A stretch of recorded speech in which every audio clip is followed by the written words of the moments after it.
Brilliance. Today we're going to kind of continue our discussion about finding your authentic voice, but for the next couple of calls at least, what we're going to be looking at are the different voices one could choose from. So we're going to be looking at different areas of the change grid, as you can see on the diagram. I'm showing my little 5x5 little array here. And we're going to kind of use that as the foundation for our discussion.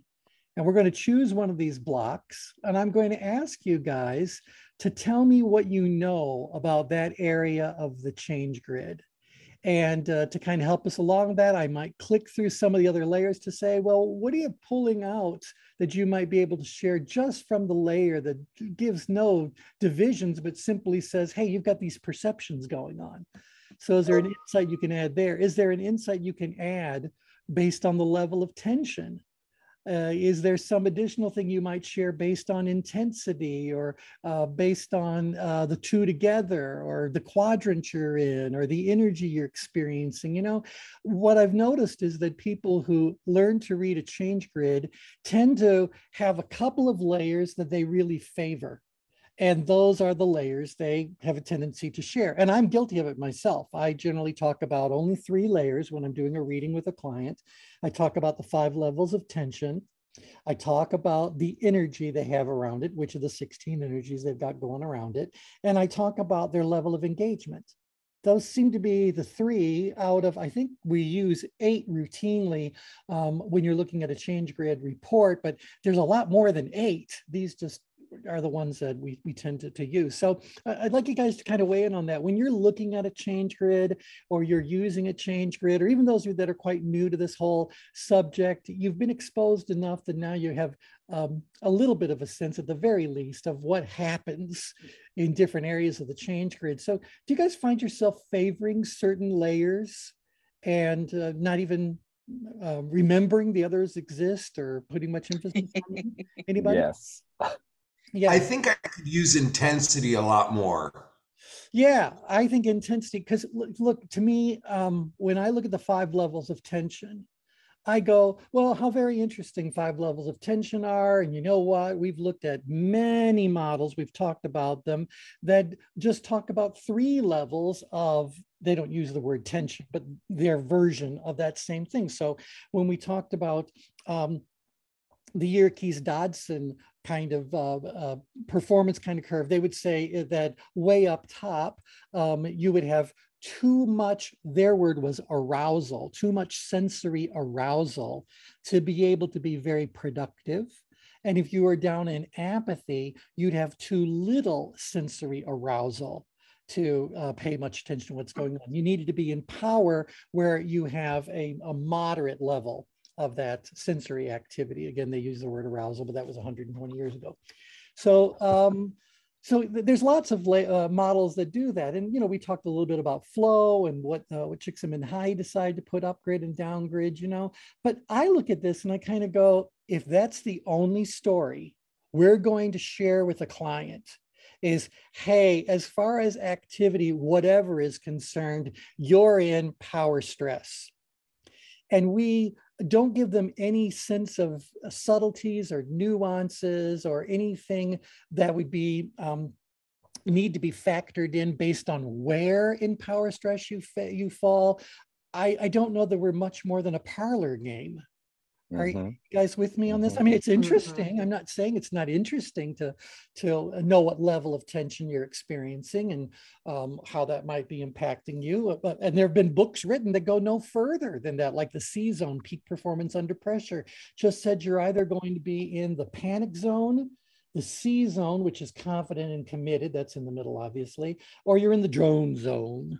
And they wrote a whole book about it and became quite well known on the speaking circuit for talking about nothing but that. So I get it. There's inside of the marketplace, there's perhaps a large segment of consumers that would find that interesting, but a certain smaller segment of that population who have no interest or no ability to go beyond, to go into a deeper kind of an understanding. So can you relate that some people are satisfied with surface insights and don't go further. And other people kind of go like, well, that's kind of obvious, really. So, what? Yeah, I would say I think that's what's going on in healthcare actually, because I think it's so conditioned to have this authority, the white coat, that has all the answers. And so it becomes this patriarchal relationship.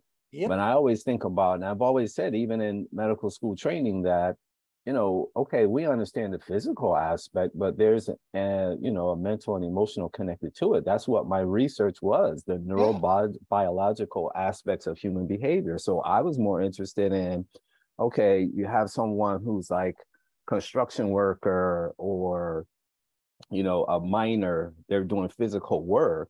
But when I talked to them, when they were coming to the emergency room, it was because they were overworked.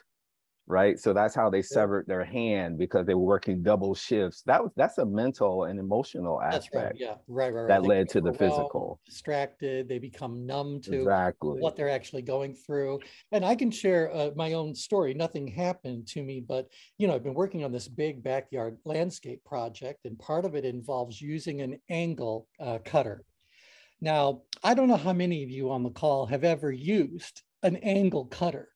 But and I'm not talking about the little one for doing, moldings with your little saw in the side of the little box. I'm talking about that electric angle. They don't call it a saw. They actually call it angle grinder, I guess is what its technical name is.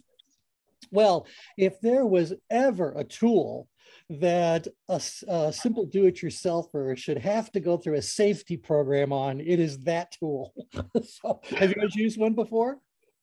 No, I don't think I've heard of it. Yeah, well, you got to look it up, because what it basically is, it's a small saw blade, but you can also put grinding wheels on it as well. It's for cutting through concrete, for stone, for polishing the edges of concrete or stone. And so this whirling blade is pretty much totally exposed. And there's not like you take your finger off of a trigger and it stops. No, you have to move a switch. And that means if you're getting lazy and you're moving around, rather than moving around while the saw is turned off, you are moving around while the saw is turned on.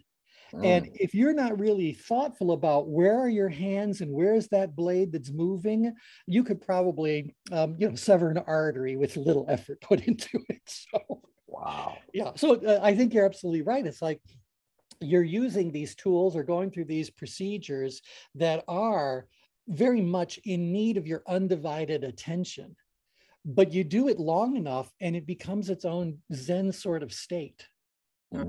And, lots of good things happen in a Zen state. I don't know that I should be using power tools while I'm in a Zen.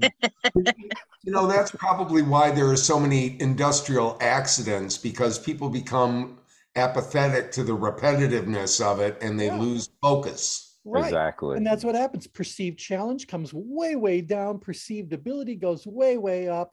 They have the illusion of control, because obviously when they were learning how to do it, they learned to do it well enough to be able to do it on autopilot. And, but, it's one little careless move, one little mistake, and that's that. That's that.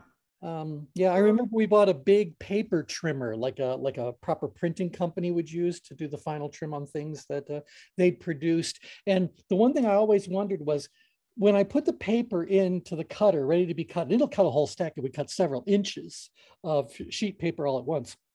And so when that blade comes down with all the power that is behind that blade's movement downward, I would actually kind of go like, how come I have to press two buttons simultaneously on opposite sides of the machine in order to get that blade to come down? And I figured like, well, they're going to say it's safety, but the real reason why they did it was because of stupidity.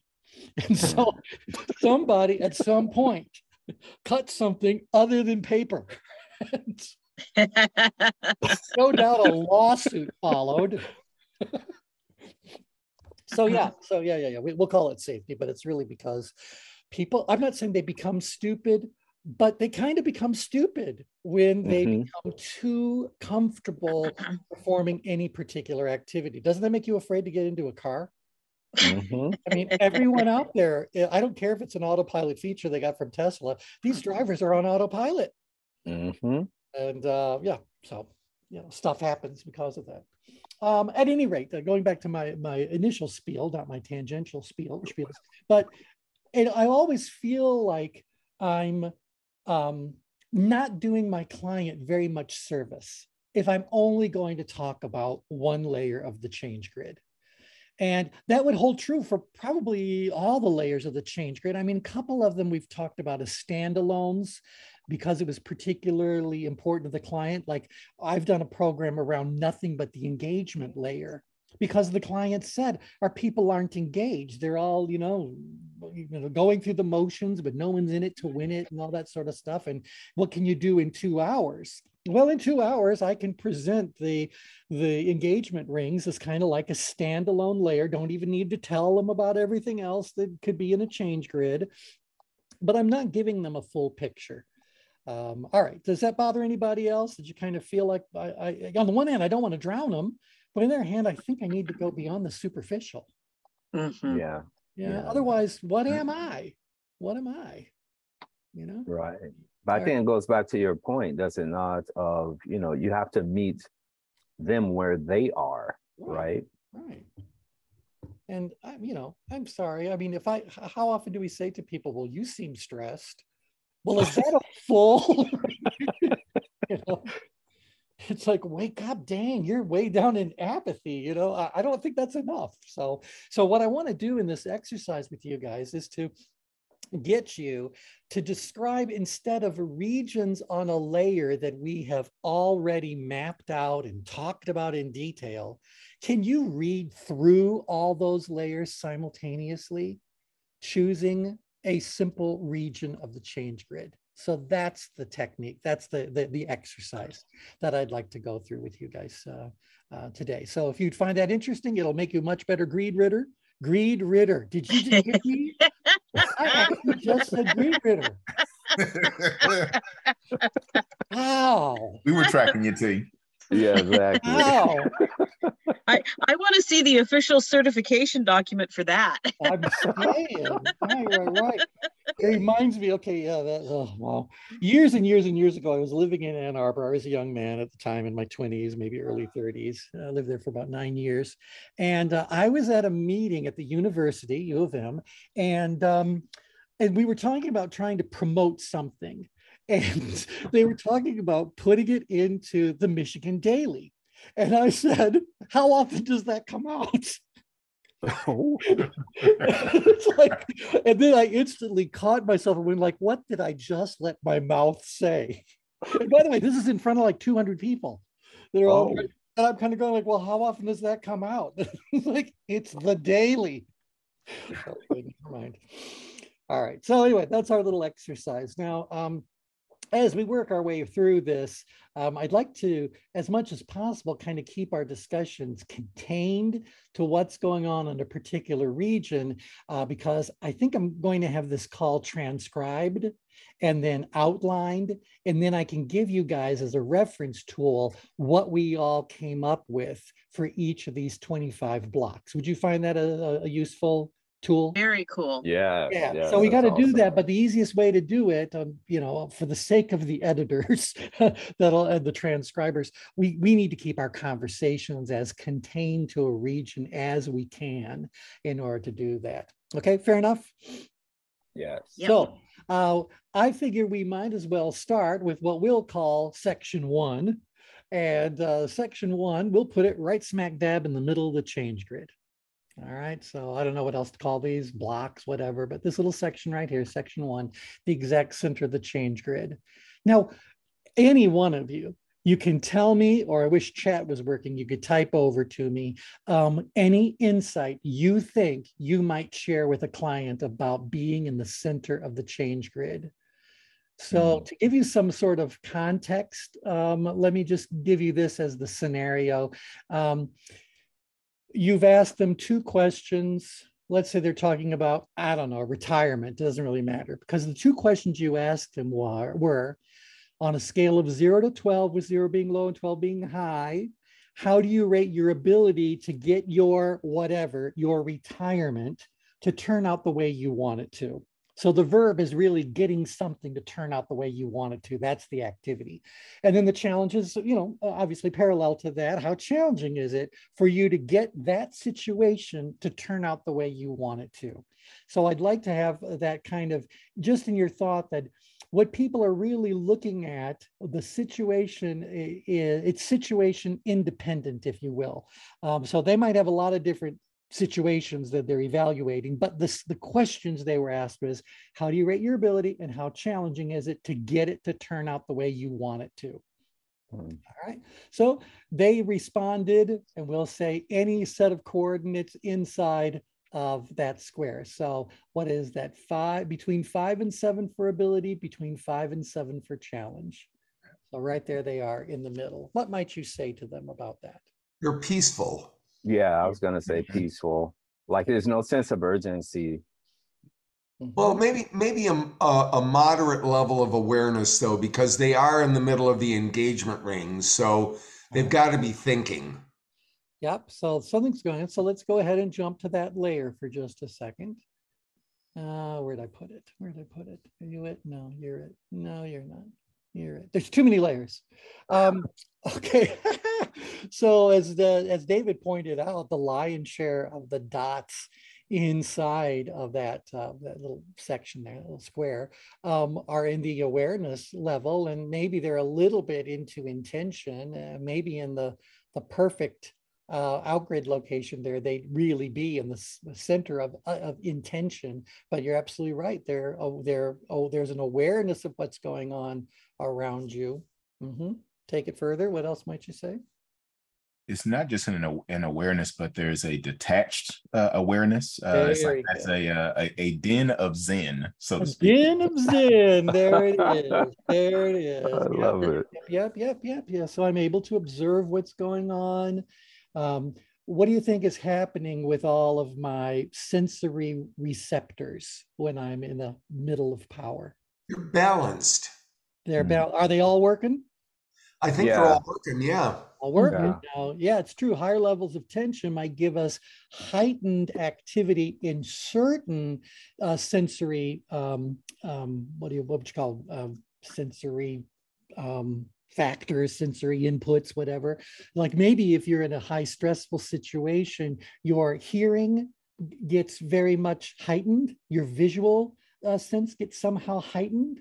But I would wonder if that means something else is receiving less energy. So can you have all of your senses happening all at full extreme if you're way up in stress, or is something going to be favored and something going to be diminished? Thoughts about that?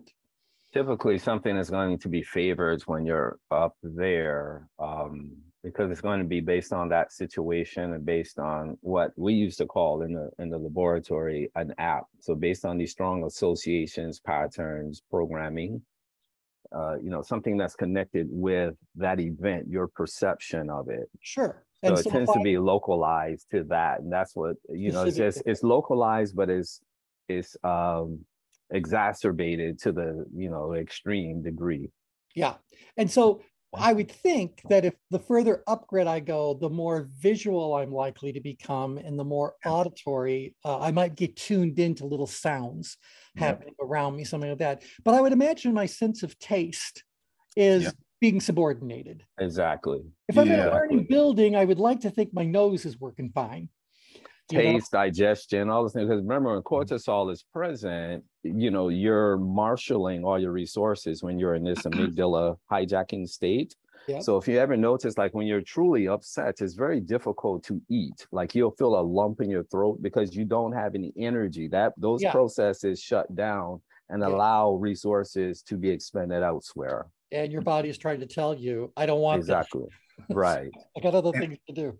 And I'll add in really briefly, my thinking is that the higher up we go, there's maybe less of a somatic sense, being connected to the body. Because in extreme stress, that's when you get folks that dissociate, and it's just like, hey, I was there, but I wasn't there. So that's my body experience starts to be compromised. There you go. There you go. So yeah. So lots of stuff is going to happen much further upgrade. That's why I kind of like David identifying what's happening in the middle is kind of like, I guess I know I'm using the word moderate, we'll use it a lot, but a moderate level of activity across all sensory input channels. That's what I was looking for.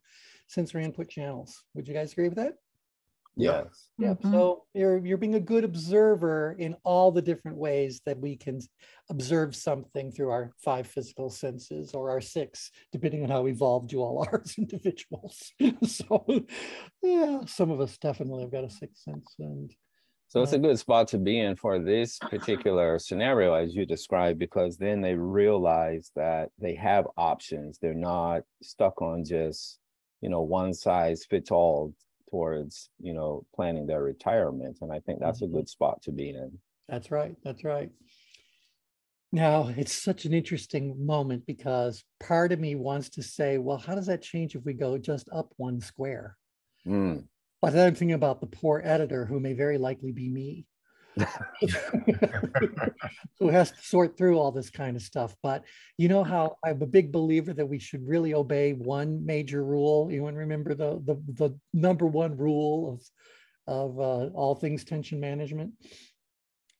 Pay attention to tension. Yeah, there you go. Yeah, sometimes the questions are really easy.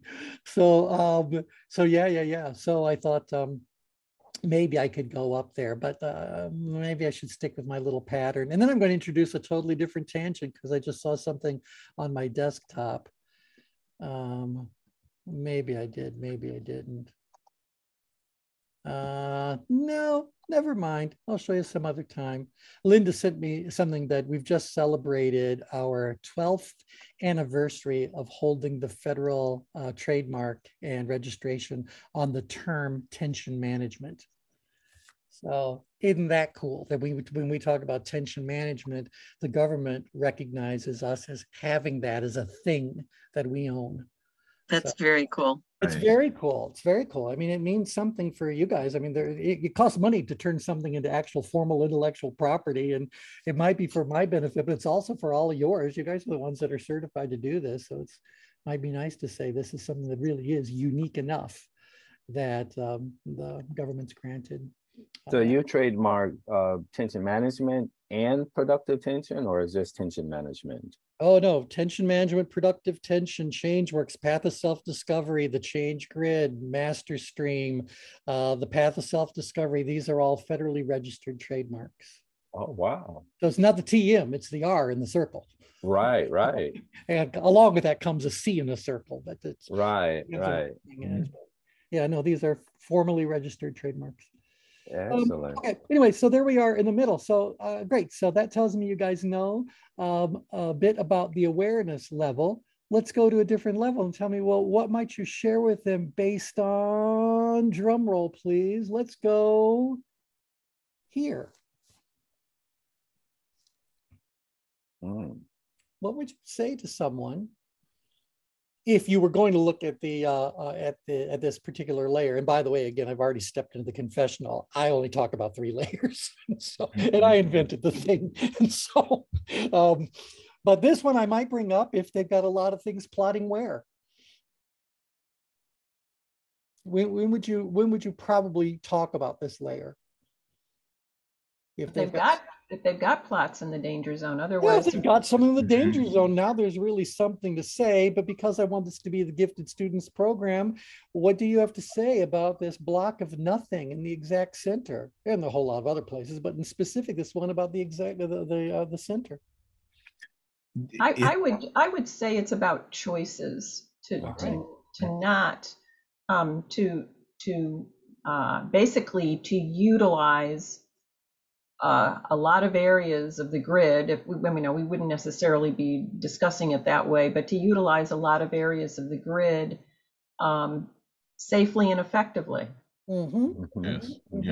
Yeah, absolutely. I was going to say it's the visual popped up is like being at the very top of the mountain and having a 360-degree view where you can see all these different paths down, and that some are more treacherous than others, but you haven't moved yet, but you have the ability to hopefully leverage that to take a path. And so in that particular moment, how would you describe yourself? What are you feeling, or what is your situation? I feel, You guys, two of you have already used the word. I just want you to Safe. At peace. safe. Yeah. This is a place of Comfortable. safety. Yeah, you're comfortable, you're at peace, but this is the opposite of the danger zones. So Right. if these are 4 danger zones, then what might I label the middle as being? Right. It's a safety zone. Yes, It's you're a safe- content there. That's why I like what Kathy and Nasir was just describing, because when you look at value science and the idea of actually creating value, a lot of people presume it's the end product, and they tend to forget that value creation is along the way, right? So you have to have that kind of that long-termism view that helps you in your immediacy, the short-term aspects. And so you can see from that position exactly what Nasir and Kathy just described.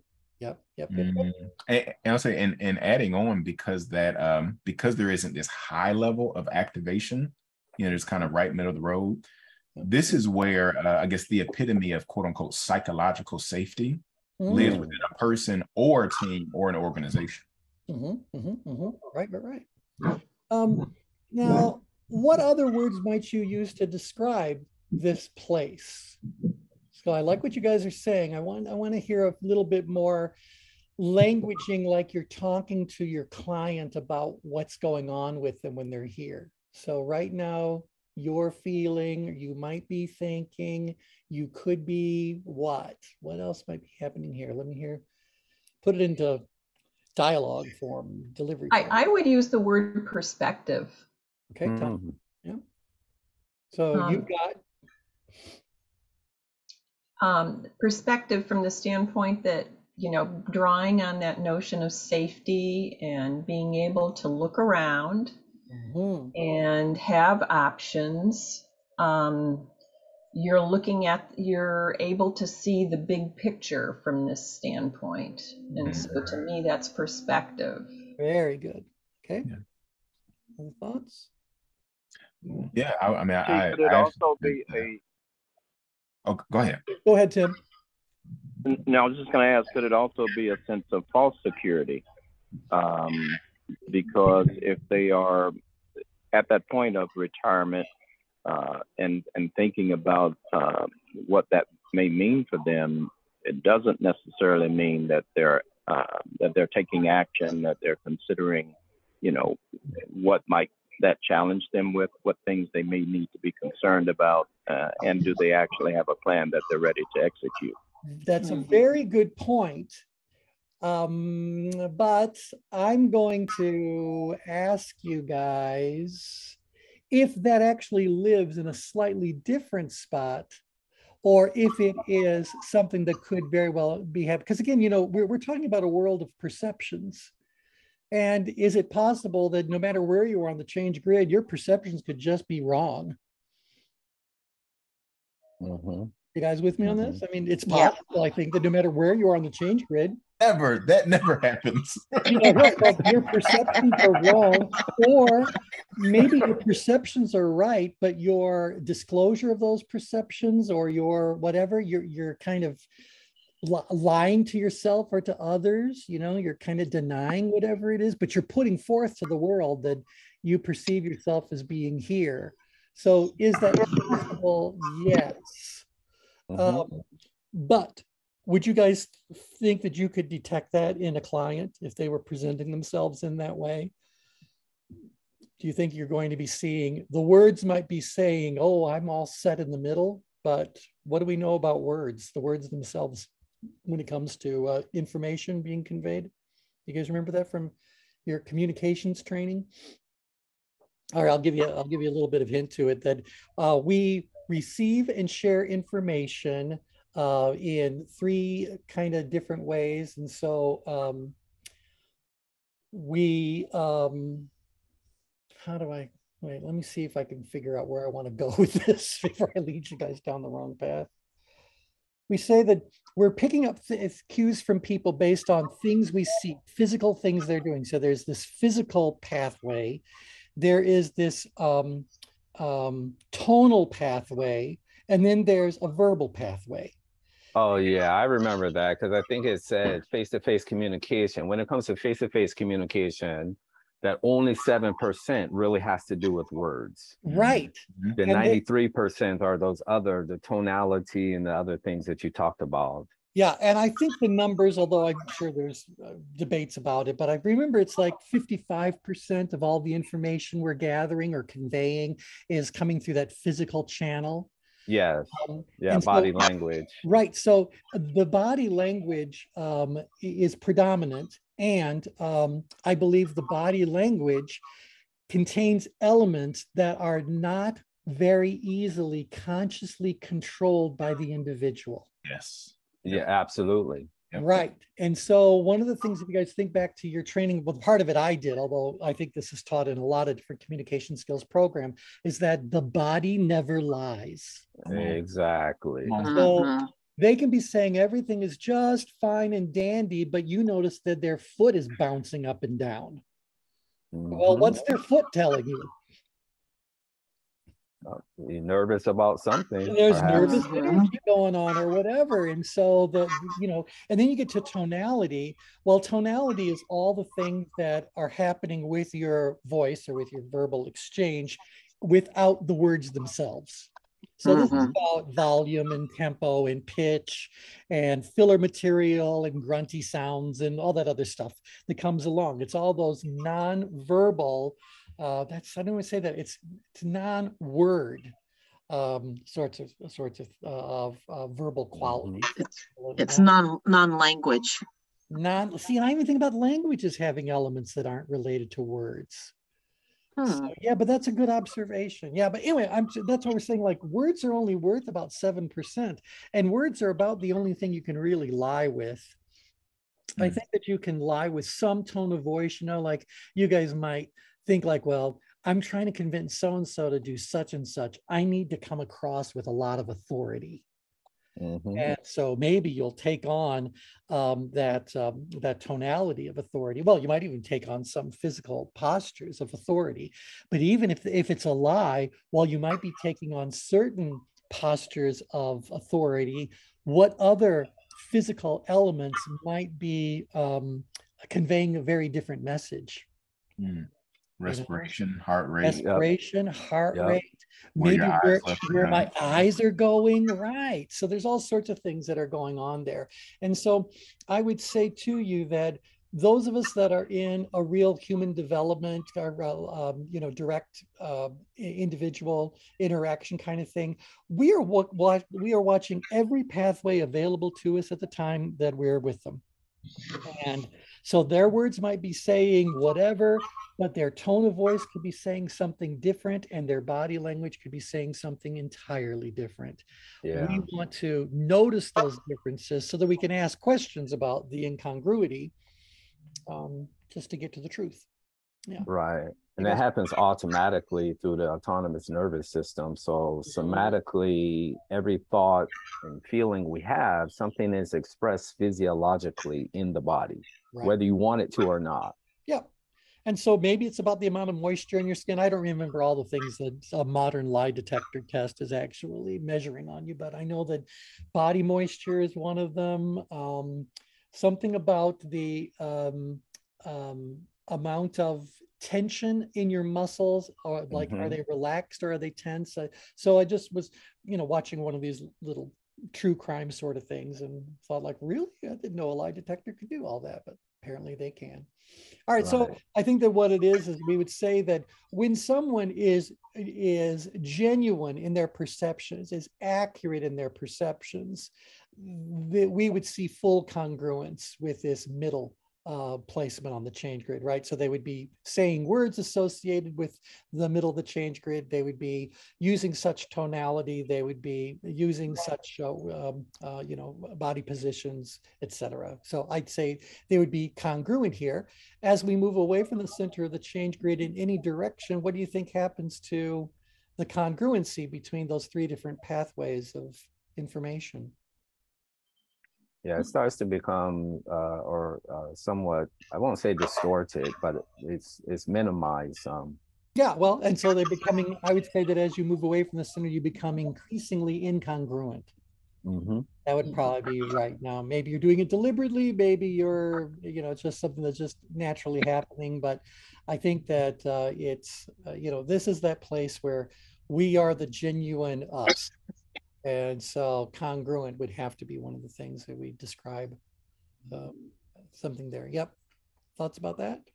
Yeah. So the situation that Tim described, would that be down grid? Well, see, I'd have to know, going back to Tim, if you want to unmute, it's your scenario, so you can steer it any direction you want to go. Do they know they're fibbing to themselves? Or are they clueless that they are, misrepresenting their truth to themselves? Thoughts about that, Tim? Yeah, I just think that they're in that place of comfort and peace and balance. But I think that it can be short-sighted in terms of the risk of reaching one of these four danger zones. Oh, And that's sort of what I was thinking. That people get there and they linger there beyond when lingering was the sensible thing to do. Now, Yeah. excuse me, Tim, this is interesting. Wouldn't that be a little bit more downgrade then? A little more downgrade. Okay, tell us why you think a little more downgrade.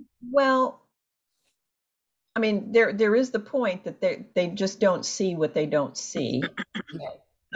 So they can stay in a place of peace or perspective or, mid-range awareness or whatever, because they're not seeing certain things.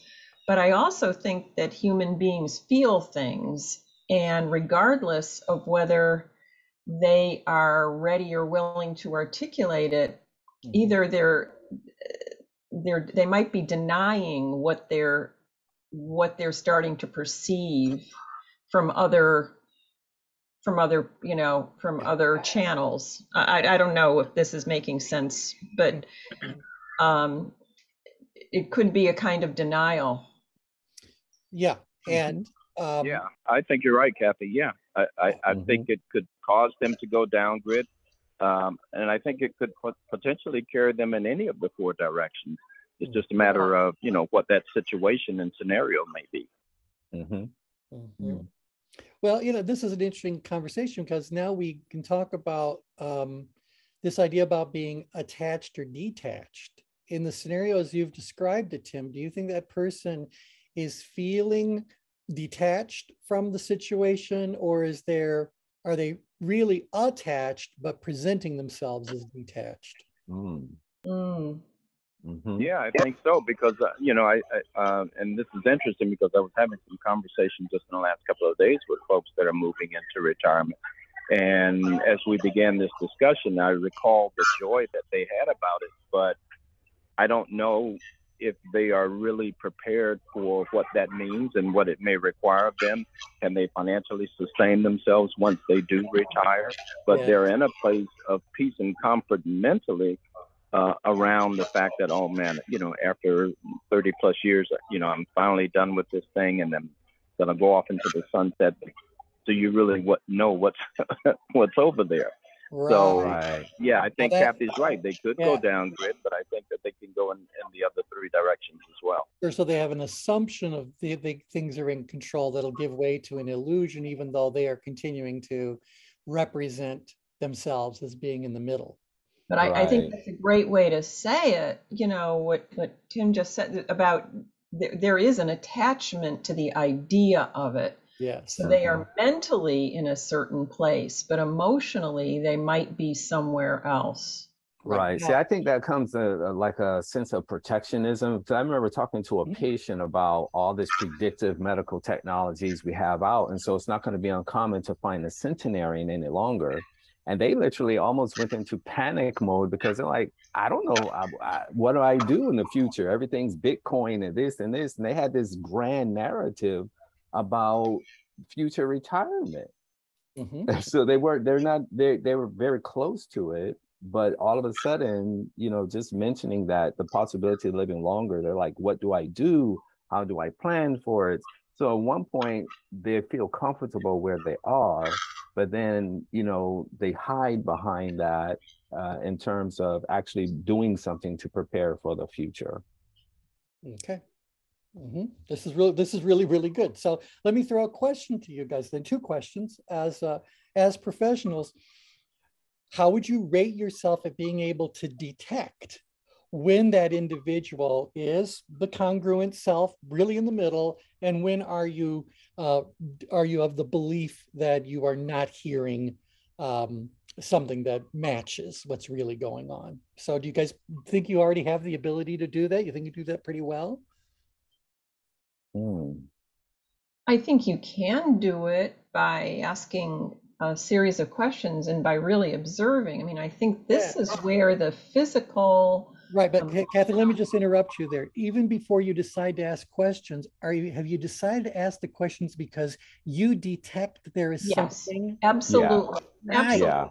And you are as a human being, you are intuitively detecting whether the observation is conscious or not, that there is some incongruence here. Right. And see, that's why I've always said the thing for someone to be really good at using the change grid, they need equal parts of intelligence and intuition. Because I can't just do a clinical read and feel like I've done the job. And I couldn't just do a superficial kind of what I want to say, metaphysical kind of a reading. You know, I can't talk about that. I can't just talk about the intuition and my sense of what's going on and the vibe that I'm picking up. I want to be able to somehow or another substantiate what I'm saying with some sort of fact, some sort of data, some sort of something real logical that's coming my way. So I kind of think I need to be able to give a client both. And that means I need to be able to pick up on both. That makes sense. Yeah. And how many of you have met human development professionals who might have done one of those 2 quite well, but couldn't do them both very well at all? So, Yeah. Absolutely. and that's the way that all is. Now, I'll share with you guys something else. And I would, this is, don't ever repeat this. Forget that it's on YouTube. So, with all the love in my heart, I will say to you that I never believe a new client. So whatever the new client comes to me, I don't know, they're presenting me with an issue. I go into it with the belief that what they are telling me is going to be incomplete, inaccurate, or both. No, absolutely. Here. Absolutely. Exactly. I go in it. I don't think they're intentionally lying to me or they're wasting their money. I figure they genuinely believe whatever they're telling me to be, but is it just their agenda they're trying to work? So they're only telling me part of the story. So it's incomplete, it's inaccurate, it's whatever. They're not going to tell me the truth until we get a lot more rapport. They have to trust me to be able to share the real truth of what's going on. And to Kathy's point, I need to be asking the kinds of questions that are going to show them that I'm not there to judge them. I'm there to understand what's really going on. Because if I give them an answer or a suggestion, a solution that was based on an incomplete or inaccurate understanding of the true situation, then my solution is going to be incomplete or inaccurate or both, right? Right. I mean, I got to like know the difference between as we say in consulting 101, that the presenting situation is very different normally than the actual situation that will allow us to make a difference in whatever category that means. In NLP training, they say the issue is not the issue. Right. So whatever you bring to me as the issue, I kind of go like, well, that might be one of the issues, but I doubt very much that it's the issue. So let's dig deeper, shall we? Yeah. And really, they may not even know it, right? So it's like when you're going through something, you're going through your piece of that perception that you're holding as the thing. But again, there's often tentacles all over the spectrum in terms of what's connected to that association. Yep. Yeah, again, when I'm working with a client, I don't necessarily believe that they're consciously or deliberately lying to me. But whatever they're saying, I do believe is incomplete and inaccurate. On the other hand, and you guys can relate to this, if you've done consulting work and done any kind of like an interview with a group of people or with the individuals in a group, how often have you gone into the standard set of questions you were ready to ask, and you just kind of go like, this person is a Fibber McGee. So I don't know who they are, but I know that I am not getting accurate information from this person. Well, how do you know that? I'm sure it's because you're picking up on micro gestures, on microtonality sorts of changes, and all the other intuitive sense you've developed about people over the course of your career. So, we've had a wonderful discussion here now about that. It really isn't what's going on in the middle of the change grid, but I think that was a really good thing that Tim brought up about people who appear to be in a particular area of the change grid, but are in fact someplace else. I would suggest to you that the vast majority of people that we talk to have a distorted sense of what's really going on. And so whatever they share with us, we have to turn on all of our senses to detect these incongruities, so we can then ask good questions in order to kind of resolve those sorts of things. So where they plot on the change grid is based on their attachment to what's going on. And even if they're deliberately lying to me about a situation, that just tells me what about their attachment to the situation. What do you think? If someone's going to lie about a situation, is it because they're attached or detached? No, it's because they're attached. They're really attached. Yeah. They're trying to protect something or somebody in what's going on, where the person who sits down and just starts revealing all the secrets of the whole management team, I go like, well, you either have an agenda you're trying to work because you're upgrading, or actually you're probably behaving in an outgrid way because you're doing something very risky. So T, when you discover that, do you go through the process like what Kathy's describing? You ask the right questions, and do you have them do another change grid? Nope. No? Nope, because everyone's change grid, even if they're lying to us, is reflective of what's going on in their mind at that point in time, what they're trying to do. So if they're trying to lie to me, they're going to be someplace, they're going to plot on the change grid. The burden is on me to pick up on incongruities, to pick up on little tells that they might be revealing about their communication styles. That burden is on me to try to sort through all that. But the one thing I will never do is confront somebody about a difference I perceive between how they're presenting themselves and what the truth really is. Now, why would I hesitate to do that? It's because I don't need them to become even more locked down or more reluctant to share the truth with me. I don't want to confront them and embarrass them, or confront them and have them feel threatened. And so, no, you guys can agree, disagree. I'd be fascinated to hear how you handle it. But I just kind of accept it as it is and ask questions to try to fill in the blanks as best I can. So how do you guys handle that kind of a situation? Yeah, absolutely. I mean, they have to have the space. They have to trust you, first of all, which means that it can't be a power situation. They have to feel like they have the space to explore. Yeah. And it's your job to give them that space without judgment. Yep, that's right. That's right. I mean, I couldn't agree more. And it's almost scary good how much this maps from organizational consulting onto like individual counseling and therapy. Because that's what happens in the therapeutic relationship is you have to have enough perceived psychological safety, relational safety, nervous system co-regulation and attunement. Sometimes for certain challenges, issues, experiences to come to the surface and then be resolved. But that, that can take some time. So, yeah. But all of us as professionals, we have to earn the right to receive the truth, because they have to entrust us with their deepest secrets or whatever obviously they're trying to protect it for a reason. So, fine. I need to be the one who's making sure that that's not an issue for them, so they can just share openly to what's going on. Now, that being said, how many of you have once at a blue moon perhaps, and maybe it was with a family member or a friend, not so much with a client, but you get to a point where you go like, enough of me trying to find creative ways for them to see and accept the truth.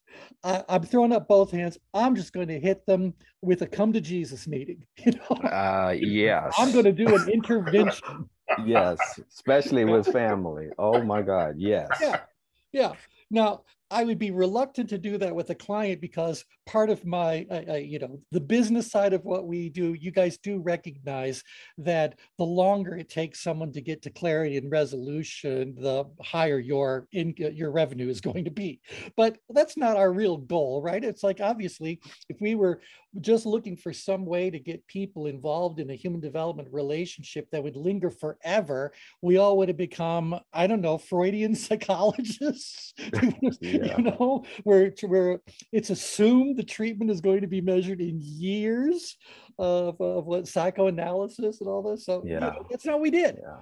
We Yeah. like to be function a little bit more as an emergency room followed by a wellness center. So that's what we Yeah. talked about in the past. So we want to get Exactly. you fixed up in the moment, and then we want to help you, you know, do better in the future so you don't end up in the same place. But I don't want to do anything that artificially when I say extends the relationship beyond what is useful to them. At the same time, I don't want to hurry through the process either.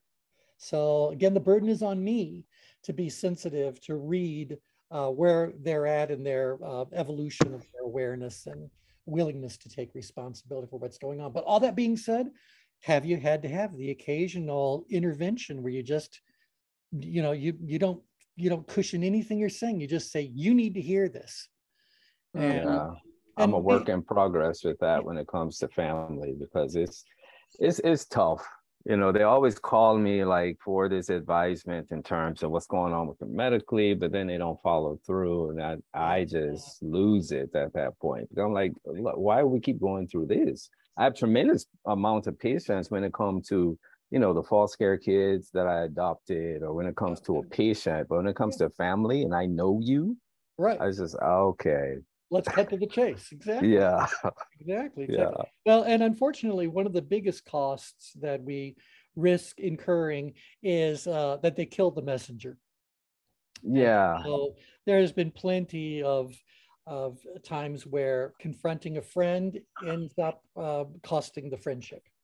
And that's all right. If on the way out of the friendship, you were able to give them a piece of information that you truly, truly believe they needed to hear, even if it cost you the relationship, well, that's between, you know, you and whatever your your belief was in the role that you served there. I think it could be perfectly fine to just say, yeah, that's all. That's all. Yeah. Yeah. Okay, we have 3 minutes left, and we've now talked about one little section. It's just so us. It's so us. So, because, you know, I could go to this layer and say, well, you know, as far as the energies are concerned, you know, well, where are you? You kind of like got a little bit of that would be an analytical, expressive, an amiable driver, an expressive, analytical, a driven, amiable. Okay, you've got the possibility, or you're just smack dab in the middle. So I kind of feel like the only word we have to describe what's going on with someone in that spot is they're experiencing some very balanced energies, which means that they are able to call upon any of these energies when the moment indicates that as being necessary. So going to back to that about being detached and observant about what's going on, another word that can describe the exact center is that you are ready, versatile, flexible, not so much resilient, because resilience happens after something occurs. This is in preparation for something. So you are in a place of choice about what direction to lean, which is really translating into what energy to summon. And so, but there you are in the middle. You're ready to be able to go in any of those particular directions. But you also have to include the fact that the leaning may have already started when we are looking at this particular 5x5 array. It's kind of shifted weird, but well, Somehow I get a vision of someone being in a crossroads in that particular yeah, a area. crossroads of an optional journey. Right. You know, it's kind of like, well, I can look at all four directions, but as long as I'm in the middle, I have no reason to go in any direction. Mm. Now, as I do my assessment and I start looking at things, that total detachment is going to have some little element of attachment that's going to prompt me to lean out grid because I have an opportunity I want to pursue, or up grid because something needs to be done, or in grid because someone needs to be cared for, or down grid because something needs to be settled, something needs to be understood. You get the idea? Even if I'm one little spot away from the center, it is because a certain amount of attachment exists. And it might just be a whisper, but do you guys all understand it's still there? And so I'm starting to lean energetically in a particular direction. Thoughts about that, anyone? Yeah, agree. That's why I used the word choice earlier. It's like the ultimate choice point, you know. From here? Yeah, it's right in the middle. Anywhere. Oh, I'm reminded when we were talking about being in the center here. Nasir, you mentioned it's like you're being on the top of the hill. Now, I don't know if you've been on any of the calls where we've talked about the dark side of the change grid, but if we can just, in this moment we have left before we need to end, I need to find the danger zones again. Okay, here it is. The center of the change grid is the center of the change grid. Think of that as being the North Pole. If we took the change grid and draped it over the entire planet, so it was a gigantic piece of fabric, we would be able to see that all four of the danger zones end up at the South Pole. And we could actually give them a little tug or whatever and make them all coincidental. So even though you see four of these red dots, there's in fact only one. There's just four different ways to get to that powerlessness point that's on the opposite. So I liked your idea about you're being on the top of the hill. You can see everything from where you are, but when you turn it into a sphere, there is something that the person at the top of the sphere cannot see. What can they not see? You're at the top of the sphere. The South Pole, the Southern Hemisphere.